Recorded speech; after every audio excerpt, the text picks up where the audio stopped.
Assalamualaikum teman-teman, apa kabar hari ini? Semoga teman-teman di rumah selalu dalam keadaan sehat. Amin ya robbal alamin. Seperti biasa, kita tidak bosan untuk selalu mengingatkan kegiatan mencuci tangan menggunakan sabun supaya tangan kita selalu bersih. Setelah itu, jangan lupa makan makanan yang bergizi agar tubuh selalu sehat. Sehingga jika ada virus atau kuman yang masuk ke dalam tubuh kita bisa melawannya. Dan tidak kalah penting, selalu berdoa supaya kita mendapat perlindungan dari Allah dari segala penyakit dan bahaya. Dan yang terakhir, jangan malas-malas berolahraga ya.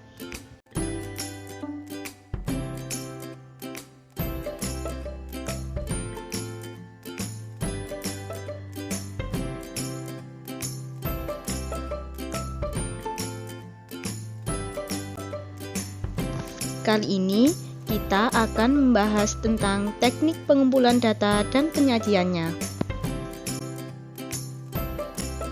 Apa itu data? Data adalah keterangan yang benar dan nyata. Misalnya, pada saat ada yang bertanya kepada kita menjawabnya harus berdasarkan data, yang artinya jawaban yang kita berikan kepada penanya harus berdasarkan keterangan yang benar dan nyata. Berdasarkan pemerolehannya, data dibagi menjadi dua, yaitu data primer dan data sekunder. Apa itu data primer? Data primer adalah pemerolehan data yang dilakukan secara langsung. Contohnya, misal, ketika kita ingin mengetahui jumlah mahasiswa matematika di Uniwara, maka kita mencari datanya dengan cara menghitung langsung jumlah mahasiswa matematika yang ada di Uniwara. Data sekunder. Apa itu data sekunder? Data sekunder adalah pemerolehan data yang dilakukan secara tidak langsung. Contohnya, misal, ketika kita ingin mengetahui jumlah mahasiswa matematika di Uniwara, maka untuk memperoleh data, kita tidak perlu datang dan menghitung langsung, tetapi kita cukup melihat daftar nama mahasiswa saja. Metode atau teknik pengumpulan data. Metode merupakan teknik atau cara yang dilakukan untuk mengumpulkan data. Nah, ada beberapa cara dalam mengumpulkan data. Yang pertama yaitu melalui tes. Data dapat diperoleh dengan cara melakukan sebuah tes. Contohnya, biasanya Bapak Ibu guru melakukan ulangan atau tes untuk memperoleh data hasil belajar siswa. Tujuannya untuk mengetahui perkembangan belajar siswanya. Yang kedua yaitu bertanya langsung atau wawancara. Sebelum melakukan teknik ini, kita harus membuat daftar pertanyaan terlebih dahulu. Contoh daftar pertanyaannya. Yang pertama, apa makanan kesukaanmu? 2. Apa minuman kesukaanmu? Yang ketiga, isian singkat atau angket. Pengumpulan data dengan lembar isian yaitu dengan cara masing-masing orang yang mengisi lembar isian hasilnya kemudian dikumpulkan. Dan yang terakhir yaitu pencatatan langsung. Biasanya dilakukan berdasarkan pengukuran atau pengamatan kemudian dicatat. Contohnya tinggi badan dan berat badan. Selanjutnya, penyajian data. Data yang telah dikumpulkan dapat disajikan dalam bentuk tabel dan diagram. Ada 4 macam diagram, yaitu diagram gambar, diagram batang, diagram garis, dan diagram lingkaran. Menyajikan data dalam bentuk tabel. Berikut cara untuk menyajikan data dalam bentuk tabel. Misalnya, data nilai ujian akhir semester mata kuliah kalkulus diferensial mahasiswa matematika Uniwara, yaitu 85, 80, 100, 90, 90, 95, 85, 95, 90, 95, 80, 85, 90, 70, 75, 80, 90, 100, 70, 80. Untuk mempermudah memahami data, urutkan data terlebih dahulu, mulai dari yang terkecil hingga data yang paling terbesar. Kemudian, hitung banyaknya mahasiswa yang mendapat nilai tersebut. Contohnya, mahasiswa yang mendapat nilai 70. Kita bisa melihat pada data yang sudah terurut bahwa ada 2 mahasiswa yang mendapat nilai 70. Kemudian, tuliskan pada tabel. Menyajikan data dalam bentuk diagram gambar. Cara menyajikan data dalam bentuk diagram gambar ini hampir sama dengan cara menyajikan data dalam bentuk tabel. Bedanya hanya pada kolom banyak mahasiswa. Pada penyajian ini, kolom banyak mahasiswa tidak dituliskan dengan angka, melainkan dimisalkan gambar. Selanjutnya, menyajikan data dalam bentuk diagram garis. Dalam penyajian ini, data digambarkan pada koordinat kartesius dengan sumbu X sebagai kolom nilai dan sumbu Y sebagai kolom banyaknya mahasiswa. Setelah kita mencari titik-titiknya, hubungkan titik-titik tersebut sehingga dapat menjadi sebuah grafik. Menyajikan data dalam bentuk diagram batang.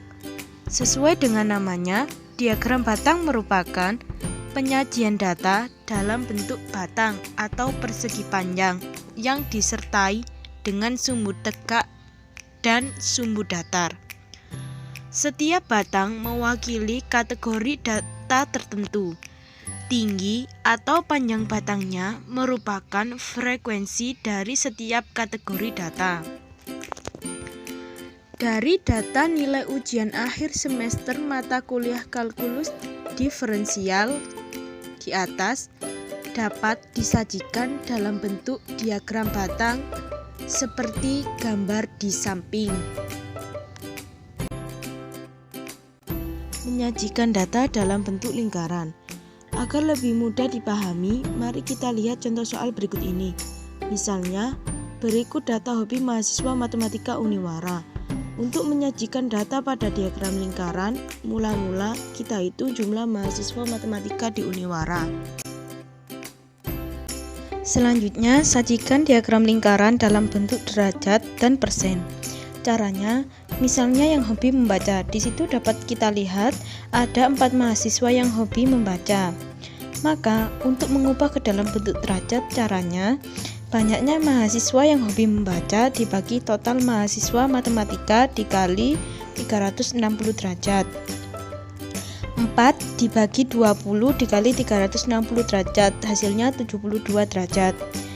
Dan begitu seterusnya. Kemudian, untuk mengubah ke dalam bentuk persen, caranya hampir sama dengan yang bentuk derajat. Bedanya, kalau yang bentuk derajat dikali 360, sedangkan bentuk persen dikali 100%. Contohnya, yang hobi membaca, 4 dibagi 20 dikali 100%, hasilnya 20%. Setelah semuanya diubah ke dalam bentuk derajat dan persen, bagi lingkaran menjadi juring-juring berdasarkan besar sudut setiap data. Dengan demikian, penyajian data dalam bentuk diagram lingkaran seperti gambar berikut ini. Pengolahan data. Pengolahan data terdiri dari 1. Mean atau rata-rata, yaitu suatu nilai yang diperoleh berdasarkan jumlah keseluruhan data yang dibagi dengan banyak data. 2. Median atau nilai tengah, yaitu data yang terletak di tengah dari sekumpulan data yang sudah berurutan. 3. Modus, yaitu nilai yang sering banyak muncul dari suatu data. 4. Nilai tertinggi, yaitu nilai yang menyatakan data tertinggi. 5. nilai terendah, yaitu nilai yang menyatakan data terendah. Contoh soal. Berikut data nilai ujian akhir semester mata kuliah kalkulus diferensial mahasiswa matematika Uniwara. 85, 80, 100, 90, 90, 95, 85, 95, 90, 90, 95, 80, 85, 90, 90, 90, 90, 70, 75, 80, 90, 100, 70, 80. Dan pertanyaannya yaitu tentukan rata-rata, median, modus, nilai tertinggi, dan nilai terendah dari data tersebut. Untuk menjawab soal tersebut, maka kita harus mengurutkan data terlebih dahulu dari yang terkecil hingga data yang terbesar. Yang pertama, mencari mean atau rata-rata. Caranya yaitu jumlahkan semua data, kemudian dibagi dengan banyaknya mahasiswa. Total nilainya yaitu 1725. Total mahasiswanya 20. 1725 dibagi 20. Hasilnya 86,25. Jadi rata-ratanya adalah 86,25. Yang kedua, mencari median. Dalam mencari median ada dua situasi, yaitu pada saat jumlah data ganjil dan genap. Jika datanya ganjil, maka sangatlah mudah untuk menentukan mediannya. Kita hanya perlu membagi data menjadi dua, dan nantinya pasti akan meninggalkan sisa. Dan sisa itulah yang menjadi mediannya. Namun, bagaimana jika datanya genap? Seperti contoh soal tersebut. Jika datanya genap, maka caranya ambil dua data yang terletak di tengah. Kemudian, jumlahkan dua data tersebut dan hasilnya dibagi dua. Pada contoh soal tersebut dapat kita lihat data yang di tengah yaitu 85 dan 90. Maka mediannya adalah 85 ditambahkan 90 dan hasilnya 175. Kemudian dibagi 2. Hasilnya 87,5. Jadi mediannya yaitu 87,5. Yang ketiga, mencari modus atau nilai yang sering muncul. Setelah data diurutkan, dapat kita lihat bahwa data yang sering muncul yaitu 90. Maka nilai modusnya yaitu 90. Kemudian nilai tertinggi dan nilai terendah. Di situ dapat kita lihat dengan jelas bahwa nilai tertingginya adalah 100 dan nilai terendahnya adalah 70.